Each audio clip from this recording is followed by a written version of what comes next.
Welcome for another packed edition of NC Sports Weekly News. Waves of water sports action heading your way. In a surprise finish, Chris Nicholson and Denmark's team Vestas Wind capture a super tight leg zero as the Volvo Ocean Race start in Alicante now reaches its final countdown.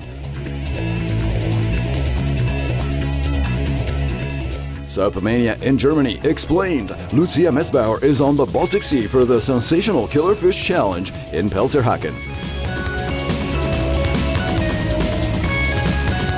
On board a maxi-trimaran Sodebo for a chat with the skipper Thomas Coville. Special report with Senior Correspondent Sebastien Destremau.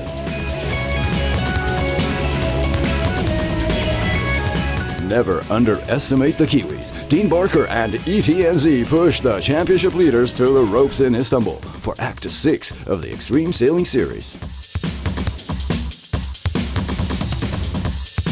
Foiling rules. Amrin Strom and GDF-Suez fly and fight to the end for the very first edition of the Marseilles One Design. NC Sports plunge into the action.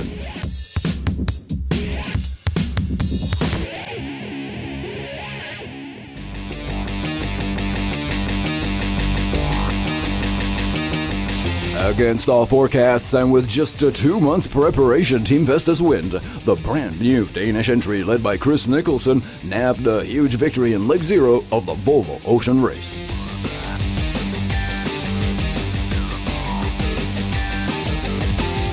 The Australian veteran skipper closed with an astonishing 10-second advantage on the tenacious Dutch pursuers of Team Brunel with Boe Becking, and just 12 minutes ahead of Ian Walker on Abu Dhabi.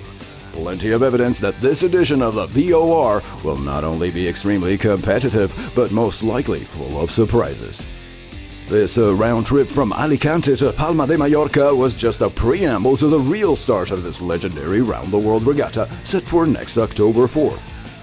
It was also the very first time that the entire fleet of 7 VOR 65 One Designs by far yachts could all be finally seen on the water side by side.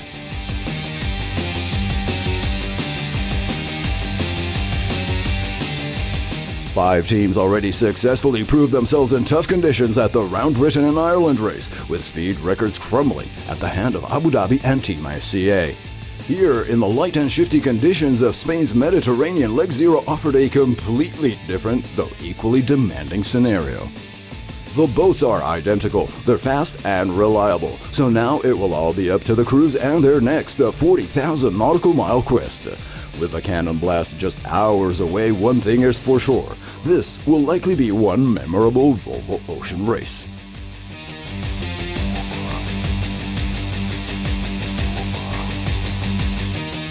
Be there with complete updates on NC Sports, plus mark the calendar premiering October 19th. Every Sunday at 9 p.m, hop on board with Nautical Channel for the official half-hour weekly recap, including race progress, onboard action, and interviews from the oceans.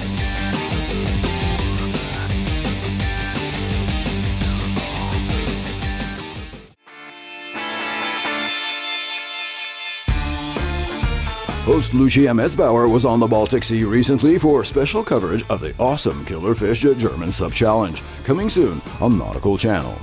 Stand-up paddle is no longer just a trend, and in fact is slowly becoming a new global sports culture. No better place than this part of Northern Europe to find out why. Check out the preview. Hello NC Sports fans! Welcome to the Killerfish German SUP challenge in Pelzerhaken on the beautiful Baltic Sea. SUP enthusiasts from all over Germany meet at this 3 days festival. It's the fourth and last tour stop, and here the athletes battle it out to win the last points in the important 7-kilometer long distance race.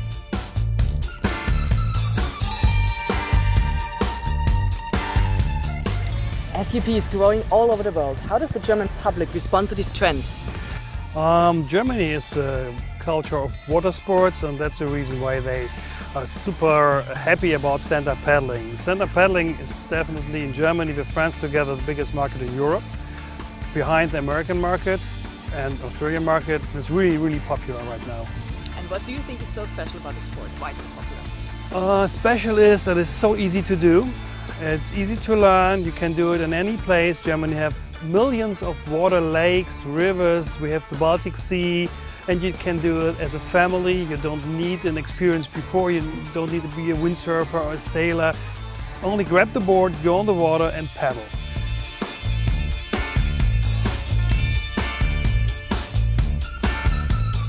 The 7-kilometer long distance race is now over, and I'm here with Noelani, who won all the Killerfish races and also this one. Congratulations. Thank you very much. How was this race for you? Oh, it was nice. It was warm and nice weather, and yeah, not that much wind as expected, but yeah, it was a nice race. Not that long as a long distance normally is, but yeah, it was still nice, and yeah, I'm happy. Kai, you're the overall winner of the whole Killerfish German SUP challenge. What do you think about it, and what was your favorite race so far? Yeah, I'm super happy that I won nearly all the races and now the overall title. I had 2 good races at Sylt and Kühlungsborn, were my favorite places because we had a lot of wind, big waves and challenging conditions. Yeah, but the whole tour was fun.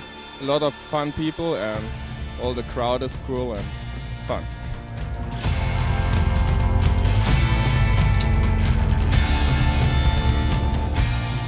Don't miss it! Baltic Sea goes SUP, a half-an-hour special on this SUP festival, innovative board design and much more from this beautiful region. Only on Nautical Channel.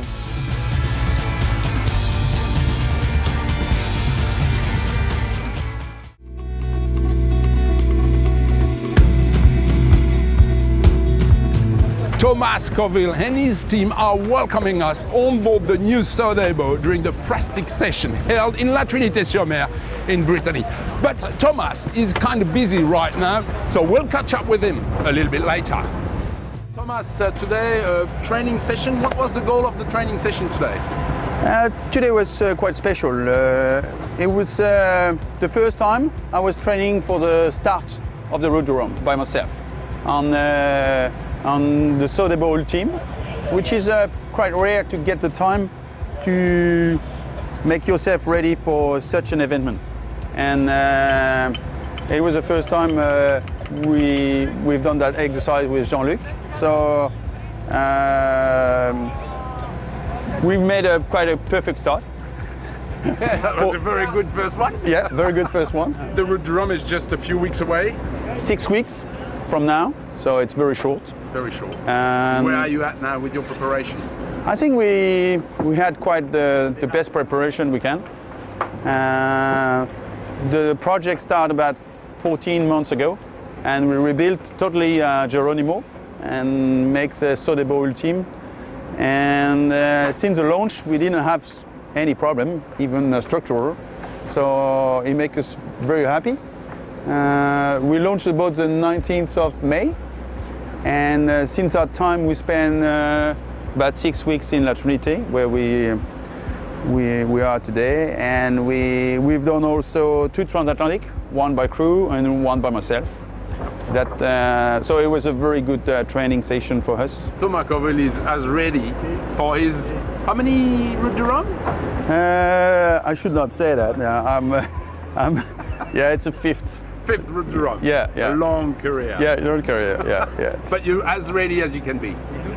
Yeah, it's what I love today. I'm just enthusiastic, like I've been the first time or nearly, and I love that Road du Rhum because it's like the Olympic Games or the Volvo. It's once again one of the most interesting events for the year in France. So. Well, let's go. Thank you for having us, and good luck for the Road du Rhum. Thank you very much. See ya. See you.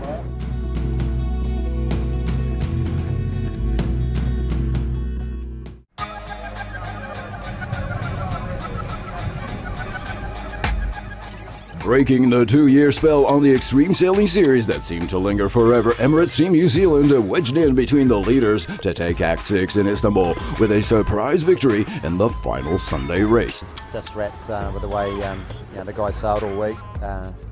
Felt like we sort of improved each day, and it was just a really close, hard event. And I don't think there was even more than probably 10 points separating us and the wave all the way through. So yeah, and again, even through today, it was up and down and backwards and forwards. So yeah, nice to finish off with a really good result.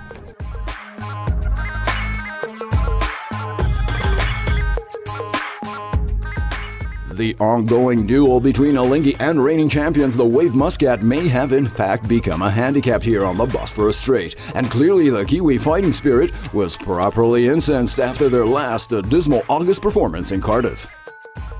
No surprise then if Dean Barker didn't waste such a game changer and took the event title by staying 2 boats ahead of the Wave Muscat in the last key regatta. So, you know, I'm just really happy with the way the guys have just responded after, you know, what was a really tough result in Cardiff, and you know, maybe every now and then it's good to get a bit of a kick up the backside to make you sort of realise you've got to work hard for these.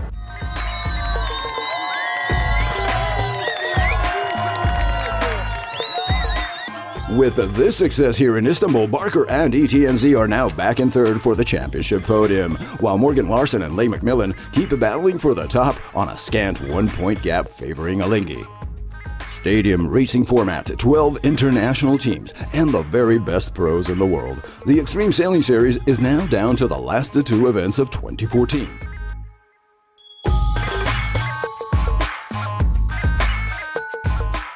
Act 7 in Nice is in early October, and then the final Act 8 is set for December in Sydney. More updates on the captivating season finale with NC Sports, and stay tuned to Nautical Channel for the official race coverage of Act 6 in Istanbul, premiering this Saturday, October 18 at 9 p.m.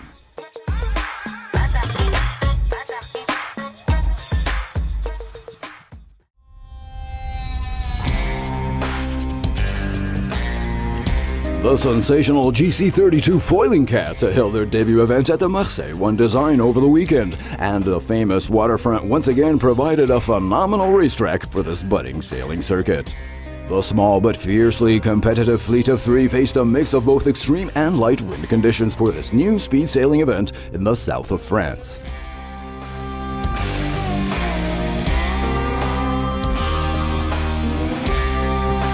20+ knots with gusts building up to 30 welcomed sailors on the first day of racing, and former Olympic star sailor Flavio Marazzi with his Amrin Strom sailing team would take and then hold the lead throughout the 17-race event.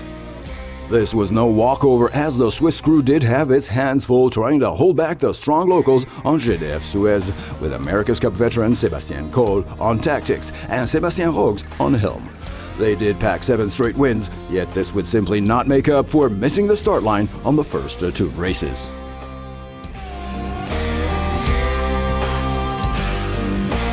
Captained by former A-Class Catamaran world champion Misha Hemskerk, the Magic Marine team had a strong day 1, and then trailed to close in third here in Marseille.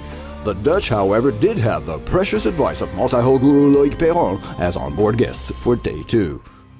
It all came down to the last 3 Sunday regattas, worth twice the points. Amrin Strom and GDF-Suez were poised for a final showdown in an unstable and tactical 5 to 15 knot breeze incoming from the southwest.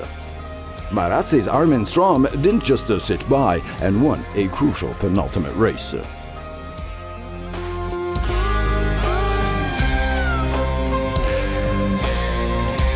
Impressively, the French team hit back and managed to squeak ahead of Amrin Strom on the very final short-reaching leg to claim honors in the last race, crossing the finish line overlapped with a Swiss boat.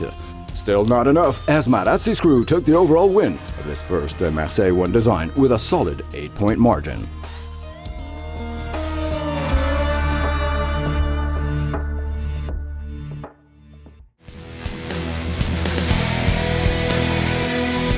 It's not over. Remember, this is Sunday, September 21st, join Barts Bash for the greatest global sailing event of all times, and Nautical Channel will be there for an exclusive presentation from the Andrew Simpson Sailing Foundation in Weymouth. You too can be a part of the legacy and donate at www.bartsbash.co.uk. Plus, catch the full and uncut dock talk and highlights from Leg 0 of the Volvo Ocean Race, premiering globally this Saturday at 5 p.m. on the NC Sports Buzz. Plunge into the action with NC Sports.